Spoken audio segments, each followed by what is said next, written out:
అందరికీ నమస్కారం. శ్రీనివాస్ చెప్పే కథలకు మీ అందరికీ స్వాగతం. ఇప్పుడు మనం వినబోయే సీరియల్ నువ్వే కావాలి, రెండవ భాగం. రచన కొమ్మూరి సాంబశివరావు గారు.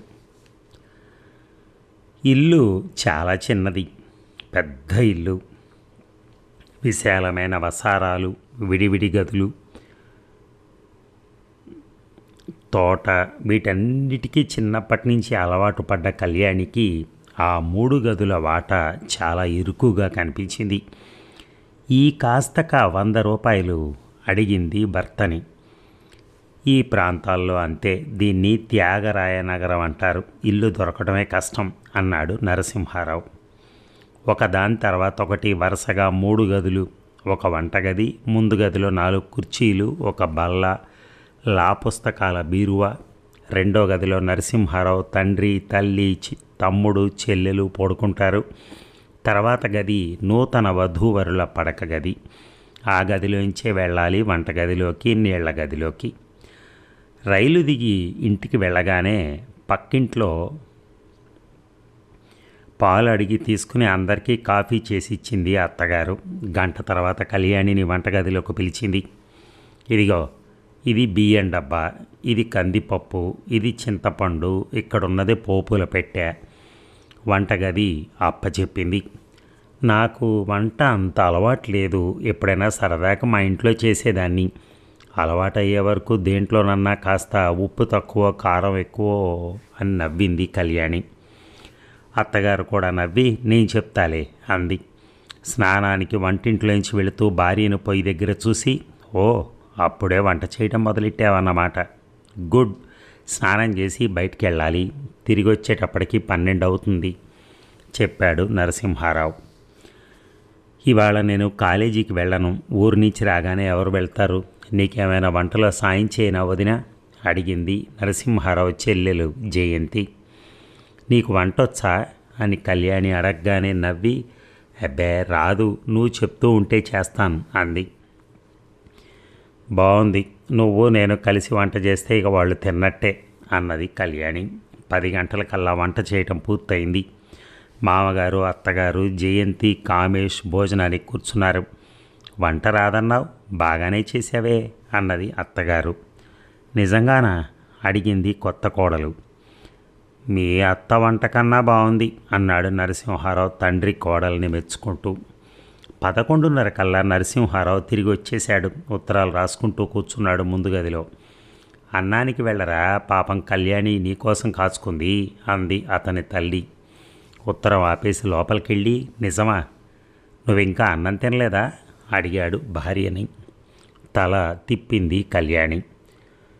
కళ్యాణి, నేను తిననిదే నువ్వు తినకూడదనే పట్టింపు పెట్టుకోవద్దు. పట్టింపు కాదు, మరైతే ఇంకా ఎందుకు అన్నం తినలేదు? పొద్దున టిఫిన్ కూడా ఏమీ తీసుకోలేదే, ఆకలి వేయటం లేదా? ఆకలి వెయ్యకే, అడుగు అన్నం మీకు పెట్టడం ఎందుకని అతను నవ్వాడు. అడుగు అన్నం ఎవరో ఒకళ్ళు తినాలిగా, ఎవరు తింటేనే. నువ్వు కూడా కంచం పెట్టుకుని గిన్నెల మధ్య పెట్టు, ఎవరికి వాళ్ళు వడ్డించుకుందాం, క్విక్ అన్నాడు. ఇక సాయంకాలం 5 గంటలకి భార్యాభర్తలిద్దరూ బీచ్కి వెళ్ళి నీళ్లకు దగ్గరగా కూర్చున్నారు. మధ్యాహ్నం నిన్ను వంటింట్లో చూసినప్పుడు నువ్వు BA పాస్ అయిన దానివని నమ్మలేకపోయాను అన్నాడు నరసింహారావు. ఏ అని అడిగింది కళ్యాణి. ఏమో, చదువుకున్న ఆడవాళ్ళు వంటింట్లో పని చెయ్యరు అనే అభిప్రాయం ఉండబట్టేమో. కళ్యాణి నవ్వి ఊరుకుంది. మీ వాళ్ళను వదిలేసి వచ్చినందుకు బెంగగా ఉందా? బెంగేమీ లేదు, కొత్తగా ఉంది. జయంతి చాలా కలుపుగోరు మనిషి, తీరిగ్గా ఉన్నప్పుడు దానికి ట్యూషన్ చెప్పు. నా మొహం నేనేం చెప్పగలను అంది కళ్యాణి. కామేష్ని మెడిసిన్ చదివించాలనుంది. కళ్యాణి మౌనంగా ఉండిపోయింది. మా నాన్నగారు కంపెనీలో గుమస్తాగా ఉండేవారు. నెలకి 100 రూపాయల జీతం వచ్చేది. ఇల్లు గడవటమే కష్టంగా ఉండేది. నన్ను చదివించడానికి ఉన్న పొలం కాస్త అమ్మేశారు. BL పరీక్షకి డబ్బు కట్టడానికి మా అమ్మ గాజులు, దండ అమ్మేశారు. ఏదో నా అదృష్టం కొద్దీ కాస్త ప్రాక్టీస్ వస్తోంది. తమ్ముడిని చదివించవలసినటువంటి బాధ్యత, జయంతికి పెళ్లి చేయాల్సిన బాధ్యత కూడా నాదే అన్నాడు. కళ్యాణి తల ఊపింది. 7 గంటలకల్లా బీచ్ నుంచి బయలుదేరారు. 2 బస్సులు మారి ఇంటికి చేరుకునేటప్పటికి 8 అయింది. కూర పులుసు చేశాను, పచ్చడిది చేయలేదు, ఓపిక లేక అన్నది కళ్యాణితో అత్తగారు. పచ్చడి చేయాలా అని అడిగింది కళ్యాణి. మేం తినేసాం, మీకు కావలిస్తే చేసుకో. నాకు అవసరం లేదు అన్నాడు నరసింహారావు. రాత్రి కూడా భార్యాభర్తలిద్దరూ ఒకేసారి భోజనానికి కూర్చున్నారు. భోజనం కాగానే నరసింహారావు ఆఫీస్ గదిలోకి వెళ్ళి ఏదో కేసు గురించి వివరాలు చూస్తూ కూర్చున్నాడు. వంటగది కడిగి పని ముగించుకుని వెళ్ళి తెల్ల దుప్పటి పక్క మీద పరిచి తమలపాకులు రాసి భర్త కోసం కాచుకుంది కళ్యాణి. అరగంట అయినా భర్త గదిలోకి రాలేదు. ఆఫీస్ గదిలోకి వెళ్ళాలంటే అత్తగారు మామగారు పడుకున్న గదిలోంచి వెళ్ళాలి. మొగుణ్ణి త్వరగా రమ్మని పిలుస్తోంది అని వాళ్ళు అనుకుంటారేమో అని సిగ్గేసింది. దాదాపు 12 గంటలకు ఆఫీస్ గదిలో దీపం ఆర్పేసి నరసింహారావు పడగదిలోకి వచ్చాడు. సారీ, ఏదో కేసు గురించి చదువుతున్నాను, టైం తెలియలేదు, రేపు హీరింగ్ అని చెప్పాడు. ఆకులు వక్క ఇచ్చింది కళ్యాణి. ఆకులు రాసి నా కోసం కాచుకున్నావా? పిలవలేకపోయావా? పుస్తకం మూసేసి వచ్చేవాణ్ణి అంటూ ఆమె పక్కన కూర్చున్నాడు నరసింహారావు. కళ్యాణి చటుక్కన లేచి నించుంది. ఆశ్చర్యంగా చూస్తూ ఏమిటి అని అడిగాడు. తలుపు వైపు చూపించింది. మూసేయమని సంజ్ఞ చేశాడు. దీపం ఆర్పేసి నెమ్మదిగా వెళ్ళి తలుపు మూసి గడియ పెట్టింది కళ్యాణి. ఎదురుగా ఉన్న ఇంటి మేడ మీద గదిలో దీపం వెలుగు కిటికీ తెరలోంచి కొద్దిగా పడుతోంది. అడుగులో అడుగేసుకుంటూ నెమ్మదిగా మంచం దగ్గరికి వెళ్ళి నిలబడింది కళ్యాణి. నిలబడ్డావే, రా పడుకో అన్నాడు నరసింహారావు. నెమ్మదిగా, వాళ్ళకి వినపడుతుంది. వినపడితేనే మనం మొగుడు పెళ్ళాం కాదా అంటూ ఆమె 2 చేతులు పట్టుకుని ముందుకు లాగాడు. 2 చేతులు అతని భుజాల మీద వేసి సిగ్గేస్తోంది అన్నది రహస్యంగా. ఆమె నడుం చుట్టూ చెయ్యి వేసి ఒళ్ళోకి లాక్కున్నాడు. ఎంత తేలికో! నీ బరువెంత? 100 పౌండ్లుంటావా అడిగాడు. 102 అన్నది మొహం అతని మెడలో దాచుకుంటూ. ఆమె వీపు మీద చెయ్యి వేసి వేళ్లతో నిమురుతూ నీకు ఈ ఊరు బాగుందా అని అడిగాడు. నాకు ఊరితో పనేమిటి అంది నవ్వుతూ తల పైకెత్తి అతని కళ్ళల్లోకి చూస్తూ. సన్నని వెలుగు ఆమె మునిపళ్ళ మీద పడి ఆమె కింది పెదిమ మెరుస్తోంది. పండులా ఉంది, తినేయాలనుంది. ఏమిటి? నీ పెదిమ. తినేస్తే నాకు పెదిమో అంటూ పెదిమ అందించింది. లేతగా తన పెదిమలతో స్పృశించాడు. 5 నిమిషాల తర్వాత ఇద్దరు ఊపిరి తీసుకుంటున్నారు. గుచ్చుకున్నాయా అడిగాడు. ఏమిటవి? అదే మీసాలు. గుచ్చుకుంటూనే బాగుంటుంది. నరసింహారావు నవ్వి మీసాలు ఆమె చెంపలకేసి రాశాడు. కితకితలు పెట్టినట్టయి నవ్వింది. కళ్యాణి 2 చేతులు అతని చుట్టూ వేసి మీదకి లాక్కుంది. ఆమె ఒంటి మెత్తదనానికి, ఆమె పెదముల తీపికి అతను పరవశుడై తన ఒళ్ళు మరిచి ఆమె ఒంట్లోకి పాకుతున్నాడు. అంతలో కొద్దిగా తలుపు చప్పుడైంది. కళ్యాణి ఉలిక్కిపడ్డది. ఒకసారి తలుపు తీరా నరసింహారావు తల్లి పిలిచింది. కళ్యాణి చటుక్కన లేచి కూర్చుని జాకెట్టు చీర సర్దుకుంది. నరసింహారావు పక్కగా జరిగి క్షణం పాటు ఊపిరి సరి చేసుకుని లేచి వెళ్ళి తలుపు తీశాడు. లక్ష్మమ్మ తల వంచుకొని వంటింట్లోంచి నీళ్ల గదిలోకి వెళ్ళింది. నరసింహారావు చీకట్లో మంచం దగ్గర నిలబడి కళ్యాణి దీపం వేయినా అడిగాడు. ఎందుకు? అమ్మ చీకట్లో రాలేదని. సరే వేయండి అని దుప్పట్లాక్కుని కప్పుకొని కిటికీ వైపు తిరిగి పడుకుంది కళ్యాణి. 5 నిమిషాల తర్వాత లక్ష్మమ్మ నీళ్ల గదిలోంచి వచ్చి తమ గదిలోకి వెళ్ళిపోయింది. నరసింహారావు తలుపు గడియ పెట్టి వెళ్ళి పడుకున్నాడు. నెమ్మదిగా చెయ్యి కళ్యాణి మీద వేశాడు. కళ్యాణి నిట్టూర్చింది. ఏమిటి అడిగాడు అతను. ఏమీ లేదు. అంత దూరంగా పడుకున్నావే? దగ్గరికి జరిగింది. 2 చేతులు అలా తలపైన పెట్టుకున్నావెందుకు? నన్ను ముట్టుకోకూడదనా అడిగాడు నవ్వుతూ. చిన్నగా నవ్వి పక్కకు తిరిగింది అతని వైపు. అతను కొంచెం దగ్గరికి జరిగి భార్యను ఆనుకుని చెయ్యి ఆమె నడుము మీద వేసి ఇంకా దగ్గరికి లాక్కొని ఆమె పెదముల కోసం వెతుకుతూ ఎందుకలా బెట్టు చేస్తున్నావు అని అడిగాడు. మళ్ళా నవ్వింది. అతను పెదిమలను వదిలాక మనం అవతల గదిలో పడుకుందాం, వాళ్ళని ఈ గదిలో పడుకోమనండి అంది. ఎందుకు? నీళ్ల గదిలోకి వెళ్ళటానికి వాళ్ళ తలుపు తట్టి ఇటు వెళ్తూ ఉంటే ఇబ్బందిగా ఉంది. పరాయి వాళ్ళు కారుగా, ఇబ్బంది ఎందుకు? పరాయి వాళ్ళని కాదు, సిగ్గేస్తోంది. సిగ్గెందుకు? వాళ్ళు వచ్చినప్పుడు నేను మంచమేంచి లేస్తానుగా. సిగ్గనే కాదు, బాగుండదు కూడా. ఈ గది చిన్నది, వాళ్ళు పడుకుంటున్న గది దీనికన్నా పెద్దది. వాళ్ళు నలుగురు ఈ చిన్న గదిలో ఎలా పడుకుంటారు? కళ్యాణి మాట్లాడలేదు. 5 నిమిషాలు ఇద్దరూ మౌనంగా ఉండిపోయారు. నరసింహారావు లేచి వెళ్ళి బల్ల మీద ఉన్న సిగరెట్ ప్యాకెట్ తెచ్చుకున్నాడు. సిగరెట్ వెలిగించి ఇంకొక ఇంటికి మారదాం అన్నాడు బొత్సగిస్తూ. సులభంగా దొరుకుతుందా? సులభంగా దొరకదు, నిజమే. వెతకాలి. ఈ అద్దెలో దొరకదు, ఇంకో 25 పెట్టాలి. ఇచ్చుకోగలమా? లక్ష్మివి, నువ్వు ఇంటికొచ్చావు, డబ్బు ఇబ్బంది ఉండకూడదు.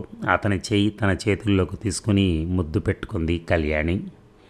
ఇక నెల రోజులు గడిచాయి. ఇల్లు మారటం గురించి నరసింహారావు మళ్ళీ ప్రస్తావించలేదు. తను జ్ఞాపకం చేస్తే పీడిస్తుంది అనుకుంటాడని కళ్యాణి ఊరుకుంది.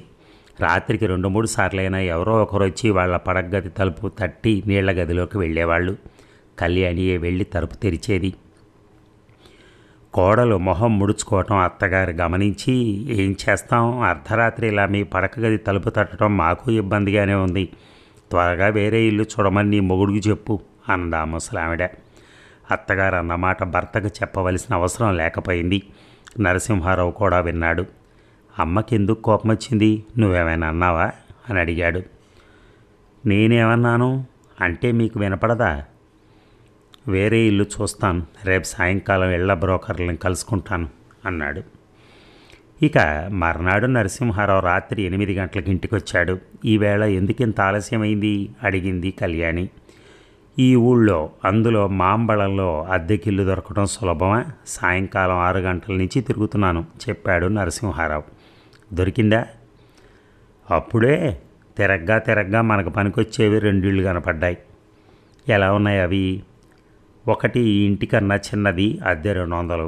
ఒకటి ఇంటికన్నా కాస్త పెద్దది, అద్దె కూడా ఎక్కువ. అయితే ఆ ఇల్లు తీసుకుందాం. తీసుకోవచ్చు, కానీ అడ్వాన్స్ 1000 రూపాయలు కావాలట. కళ్యాణి నీరసించింది. దిగులు పడక, తిరగ్గా దొరుకుతుందిలే అన్నాడు అతను బొజ్జగింపుగా. ఆ రోజు నుంచి నరసింహారావు రాత్రి 8-8:30 కలిసిపోయి ఇంటికొచ్చేవాడు. తను చూసిన ఇళ్ల వివరాలు భార్యకు రోజూ చెప్పేవాడు. ఏదీ కుదరటం లేదు. ఎలాగో ఇక్కడే సర్దుకుందాం, తిరగటం మానేయండి అన్నది కళ్యాణి 15 రోజుల తర్వాత. నువ్వు సర్దుకుపోగలవేమో కానీ అని చిన్నగా నవ్వాడు అతను. ఇంకొక వారం రోజులు గడిచాయి. కొత్త ఇంటికి అడ్వాన్స్ ఇచ్చి వచ్చాను అన్నాడు నరసింహారావు ఒక రాత్రి ఇంటికి రాగానే. అద్దె ఎంత అడిగింది కళ్యాణి. 160. అబ్బో, చాలా ఎక్కువ కదూ. ఇప్పుడు ఇస్తున్న దానికన్నా నెల 60 ఎక్కువ ఇవ్వాలి. పెద్ద ఇల్లేనా? ఒక వసారాకు 2 వైపులా 2 గదులు, మధ్య హాలు వెనక డైనింగ్ రూము, వంటగది, స్టోర్ రూము అంతా మేడ మీదే. అద్దె ఎక్కువ గదు. మంచి గాలి, నీళ్లకి ఇబ్బంది లేదు. ఓవర్ హెడ్ ట్యాంక్ ఉంది. 2 నెలల అద్దె మాత్రమే అడ్వాన్స్ అడిగాడు. ఇల్లు బాగానే ఉండొచ్చు, కానీ అద్దె విషయం అడుగుతున్నాను నేను అంది. చూడు కళ్యాణి, మనకి వసతులు సుఖము కావాలంటే డబ్బు ఖర్చు పెట్టాలి. 60 రూపాయలు అద్దె ఎక్కువ ఇవ్వాలి గనక ఇంటి ఖర్చులో పొదుపు చేయాలి, సంపాదన పెరిగే వరకు. కళ్యాణి భర్తను గడ్డం మీద ముద్దు పెట్టుకుంది. తన కోసం ఇంత ఖర్చు భరించడానికి సిద్ధమయ్యాడు అనే సంతోషంతో. ఇక 4 రోజుల తర్వాత ఇల్లు మారారు. వసారాకు కుడివైపున ఉన్న గది తమ పడక గది చేసుకున్నారు. హాల్లో నరసింహారావు ఆఫీస్ బల్ల, కుర్చీలు, పుస్తకాల బీరువాలు పెట్టారు. వసారాకు ఎడంవైపు గదిలో తల్లి, తండ్రి, చెల్లెలు, తమ్ముడు ఉంటున్నారు. 2 సీలింగ్ ఫ్యాన్స్ కొని 2 పడక గదుల్లో పెట్టించాడు. కొత్త ఇంట్లో సుఖపడతాననుకుంది కళ్యాణి. తన గది ఎంతో అందంగా తయారు చేసుకుంది. నువ్వు ఇంటీరియర్ డెకరేషన్ ఇంత బాగా చేయగలవని నాకు తెలియదే అన్నాడు నరసింహారావు. బాగుందా అడిగింది కళ్యాణి. బాగుందా అని అడుగుతావేటి? ఈ గదిలోకి వస్తే ఏ జమీందారింట్లోకో వెళ్ళినట్టుంది. నా ఆఫీస్ గది కూడా అందంగా సర్ది పెట్టరాదు? సర్దచ్చు. అభ్యంతరం ఏమిటి? సర్దినట్టు ఉండదు. అరగంటలో అంతా చిందరవందర అవుతుంది. ఇంట్లో చిన్నపిల్లలు ఎవరున్నారు? మీరు బయటికి వెళ్ళగానే కామేష్ పుస్తకాలు తీసుకుని కూర్చుంటాడు మీ బల్ల దగ్గర. కాలేజీకి టైం అవుతుందని పుస్తకాలు వదిలేసి నీళ్ల గదిలోకి పరిగెడతాడు. స్నానం చేసి వచ్చి తడితో వాలు కుర్చీ మీద విడిచేసిన బనీని ఇంకో కుర్చీ మీద పడేసి వెళ్తాడు. నరసింహారావు నవ్వి చెప్తాలే అన్నాడు. చచ్చ చెప్పొద్దు, నొచ్చుకుంటాడు. కామేష్ నయం, జయంతి మరీ అన్యాయం. కుర్చీని ఒక పక్క నుంచి ఇంకో పక్కకు లాగుతుంది. మీ బల్ల దగ్గర కూర్చొని రాసుకునే ముందు పుస్తకాలు ఫైల్స్ అన్నీ కుప్పగా ఓ మూల పడేస్తుంది. టేబుల్ క్లాత్ మీద పెన్ను దులుపుతుంది. చిన్నది కదా, తెలియదు, చెప్తే సరి అన్నాడు. మీరేం చెప్పద్దు, వాళ్ళ మీద మీకు రిపోర్ట్ చేశాను అనుకుంటారు. నేనే నెమ్మదిగా చెప్తాను. సరే కానీ వంట ఇంట్లో పని అంతా నువ్వే చేస్తున్నావా? అమ్మ, జయంతి ఏమైనా సహాయం చేస్తున్నారా అడిగాడు నరసింహారావు. మీ అమ్మగారు ఎప్పుడూ వంటింట్లోనే ఉంటారు. వెళ్ళి పడుకోమన్నా పడుకోరు. ఏమీ పని లేకపోతే అల్మరాలో డబ్బాలు సీసాలన్నీ కింద పెట్టి తుడిచి మళ్ళీ పెడతారు. చేసి పెడితే కూర్చుని తినే స్వభావం కాదు. జయంతి పని ఎక్కడ చేస్తుంది? కాలేజీ, చదువు వీటితో సరిపోతుంది. అవునులే, రేపు పెళ్ళై అత్తారింటికి వెళ్తే పని చేయక ఎలాగో తప్పదు అంటూ నరసింహారావు ఇస్త్రీ షర్ట్ వేసుకున్నాడు. బయటికి వెళ్తున్నారా అడిగింది. అవును, కాస్త పనుంది. ఇప్పుడే కోర్టు నుంచి వచ్చారు, మళ్ళీ దేనికి? ఒక కంపెనీ వాళ్ళకి అగ్రిమెంట్స్ డ్రాఫ్ట్ చేసి ఇవ్వటానికి, ఇంకా కొంత లీగల్ వర్క్కి నెల జీతం మీద పార్ట్ టైం పని చేసే అడ్వకేట్ కావాలట, మాట్లాడటానికి వెళ్తున్నాను. ఉన్న పని కాక ఇంకా నెత్తి మీద వేసుకుంటే తప్పదు, డబ్బు కావద్దు అన్నాడు నరసింహారావు నవ్వుతూ. తిరిగి వచ్చేందుకు ఎంతసేపు పడుతుంది? ఏమో, త్వరగా వచ్చేందుకు ప్రయత్నిస్తాను. టైంకి వస్తే సినిమాకి వెళ్దాం అని వెళ్ళిపోయాడు నరసింహారావు. కళ్యాణి ఫ్యాన్ వేసుకుని పడుకుంది. ఎదురుగా బల్ల మీద ఉన్న టైం పీస్ టక్ టక్ మంటోంది. 6:10 తనకు పెళ్ళై కాపురానికి వచ్చి సరిగ్గా 3 నెలలైంది. అత్తవారింటికి వచ్చిన మొదటి 2 రోజులు సాయంకాలాలు బయటికి వెళ్ళింది. అంతే, తర్వాత ఇల్లు కదలలేదు. సాయంకాలం అవుతోందంటే బెంగ, ఏం తోచదు. మామగారు 5 గంటలకల్లా క్లబ్కి వెళ్ళి రాత్రి 8 గంటలకు వస్తారు. అత్తగారు 6 గంటలకు పడుకుని నిద్రపోయి మామగారు వచ్చినప్పుడు నిద్రలేస్తారు. కామేష్ కాలేజీ నుంచి వచ్చి టిఫిన్ తిని సైకిల్ తీసుకుని ఎక్కడికో వెళ్ళి 8 గంటలు అయ్యాక వస్తాడు. జయంతి కాలేజీ నుంచి రాగానే పుస్తకాలు పట్టుకుని చదువుకుంటూ కూర్చుంటుంది. 5 గంటలకల్లా తనకి వంటింట్లో పని అయిపోతుంది. తర్వాత అరగంట పడుతుంది డ్రెస్ చేసుకోవటానికి. 5:30 నుంచి భర్త ఇంటికి వచ్చే వరకు ఒక్కొక్క రోజు రాత్రి 10 గంటలకు వస్తాడు. బయట ఉన్న కొబ్బరి చెట్లను, వాటి మీద తిరిగే ఉడతల్ని, బల్ల మీద టైం పీస్ ముళ్ళని, తలుపు తెర మీద డిజైన్స్ని, తన వేలికొళ్ళ మెరుపుని చూస్తూ కూర్చుంటుంది. అప్పుడు తన పుట్టిల్లు, తన చెల్లెలు, అన్నలు, వదినలు, తల్లిదండ్రులు, స్నేహితురాళ్ళు జ్ఞాపకం వచ్చి దిగులు పుట్టుకొస్తుంది. నరసింహారావుని వివాహం చేసుకున్నందుకు విచారం కాదు, ఒంటరితనం వల్ల కలిగే బెంగ అది. ఇంట్లో ఉండి ఉండి విసుగు పుడుతోంది. సాయంకాలాలు పని లేకుండా చేసుకుని ఇంటికి కొంచెం త్వరగా రండి, బయటికి ఎక్కడికైనా వెళదాం అన్నది కళ్యాణి నరసింహారావుతో ఒకరోజు. అలాగే అన్నాడు. కానీ సాయంకాలాలు ఇంటికి త్వరగా రావటానికి ఎప్పుడూ సీరియస్గా ప్రయత్నించలేదు. ఉత్తరమైనా రాస్తే కాస్త తోస్తుందని కాగితం కలం తీసుకుని తల్లికి ఉత్తరం రాయటం ప్రారంభించింది కళ్యాణి. అమ్మకి, నీ దగ్గర నుంచి ఉత్తరమే లేదు.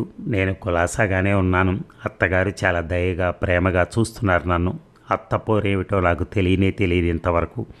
నేను కాస్త బద్దకించి పడుకుంటే ఆమె కాఫీ చేసి నా గదికి తెచ్చిస్తారు. ఇలాంటి అత్తగారు దొరకటం అదృష్టమే అనుకోవాలి. ఇక ఆడబడ్డ విషయం, జయంతి ఒకళ్ళ జోలికి రాదు. కాలేజీ ఏమిటో చదువు ఏమిటో అంతే. మరిది కామేష్ తనకేదైనా అవసరమైతే వదినా వదినా అంటూ పిలుస్తాడు. కాలేజీ నుంచి రాగానే సైకిల్ తీసుకుని వెళ్ళి రాత్రి 8 వస్తాడు. మామగారు అసలు మనిషి ఇంట్లో ఉన్నట్టే తెలియదు, భగవద్గీత చదువుతున్నప్పుడు తప్ప. తర్వాత ఏం రాయటానికి తోచలేదు. 10 నిమిషాలు ఆలోచించి అక్కడ అందరూ ఎలా ఉన్నది రాయి అని ఉత్తరం ముగించింది. 6:30 అవుతోంది. చీకటి పడుతోంది. దీపం వెలిగించి మంచం దగ్గరికి వెళ్ళింది పడుకుందామని. మంచం దగ్గర నిలబడి 5 నిమిషాలు ఆలోచించి కట్టుకున్న చీరతోనే పడుకుంటే నలిగిపోతుంది. నలిగితే ఏమిలే, మళ్ళీ ఇస్త్రీ చేయించుకోవచ్చు. భర్త ఇంటికి రాగానే మాసిపోయిన చీరతో కనపట్టం ఎందుకనుకుని చీర కుచ్చెళ్ళు సర్దుకుని పడుకుంది. నిద్ర పట్టలేదు. నిద్ర పడుతుందని కాదు, పడుకుంది ఏమీ తోచక. వదినా అన్నం పెడతావా అంటూ కామేష్ 7:30 పిలిచాడు. ఒంట్లో బాగాలేదా అడిగింది జయంతి. బాగానే ఉందే. అదో మాదిరిగా ఉంటేను. ఏమీ లేదు అంది కళ్యాణి. 8 గంటలకల్లా అందరి భోజనాలు అయిపోయాయి. కళ్యాణి మళ్ళీ తన గదిలోకి వెళ్ళి పడుకుంది. 10 గంటలకు నరసింహారావు వచ్చాడు. ఏమైంది అడిగింది కళ్యాణి.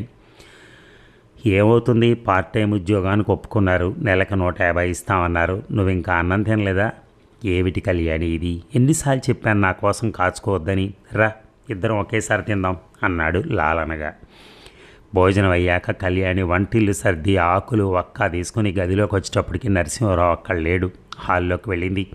హాల్లో బల్ల దగ్గర కూర్చుని 2 లా పుస్తకాలు ముందు పెట్టుకుని ఏదో రాసుకుంటున్నాడు. యాస్ట్రేలో కాలుతోంది సిగరెట్. ఆకులు అన్నది పక్కకు వెళ్ళి నిలబడి. థ్యాంక్స్. ఆమె వైపు చూడకుండా చేయి జాపి తీసుకుని నోట్లో పెట్టుకున్నాడు. టైం ఎంత అయిందో తెలుసా అడిగింది కళ్యాణి.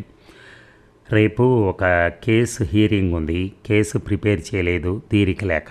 ఏం చేయను, ఇలా పనిచేస్తే ఆరోగ్యం చెడిపోతుంది. నాది ఉక్కు ఒళ్ళు, ఏం కాదు, నువ్వు వెళ్ళి నిద్రపో. కసురుకోలేదు, కానీ తమను పనిలో ఉన్నానని గొడవ చేయొద్దని స్ఫురించేటట్టుగా అన్నాడు. మరి ఈ భాగం ముగిద్దామా? మళ్ళీ రేపు కలుద్దాం. Thank you.